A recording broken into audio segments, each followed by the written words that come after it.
ஆண்டவர் வாக்கு கொடுக்கிறார். என் மகனே, என் மகளே, உன் வியாதியை உன்னிலிருந்து நான் விலக்குவேன்.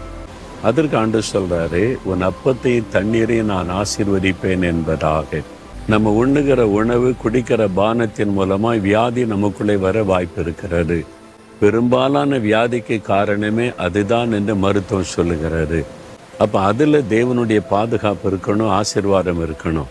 அதைத்தான் வேதத்தில் ஆண்டவர் சொல்றாரு, உன் அப்பத்தையும் தண்ணீரை நான் ஆசீர்வதிப்பேன். நீங்கள் சாப்பிடும்போது, ஏதாவது குடிக்கும்போது ஸ்தோத்திரம் பண்ணி ஜெபம் பண்ணி தான் குடிக்கணும். ஆண்டவரே, இந்த தண்ணீரை எனக்கு ஆசீர்வதித்து தாரும், இந்த பானத்தை எனக்கு ஆசீர்வதித்து தாரும், இந்த உணவை எனக்கு ஆசீர்வதித்து தாரும்.